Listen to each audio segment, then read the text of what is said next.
তোরা কালু দেবি তোরা গায়ক দেবি আমার থাকবো আমার কালিয়া আজকে কুইন্ডো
আউটপোস্টে একটা ইনফরমেশন আসে যে নবরামপাড়াতে একটা ঘর বন্ধ অবস্থায় রয়েছে এবং দুর্গন্ধ আসছে।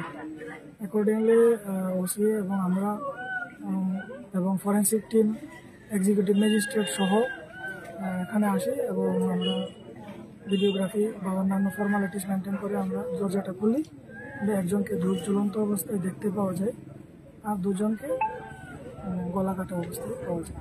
স্যার, যে ব্যক্তিকে ঝুলন্ত অবস্থায় দেখা যায় ওনার নাম, আর যাদের গলা কাটা অবস্থা দেখা যায় ওদের নাম? ঝুলন্ত অবস্থায় রয়েছে বীরন্ত ত্রিপুরা, আর নিচে পরে রয়েছে দুজন, আর তার স্ত্রী এবং সন্তান।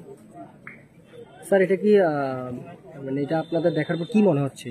এটা কি সুইসাইড না মার্ডার?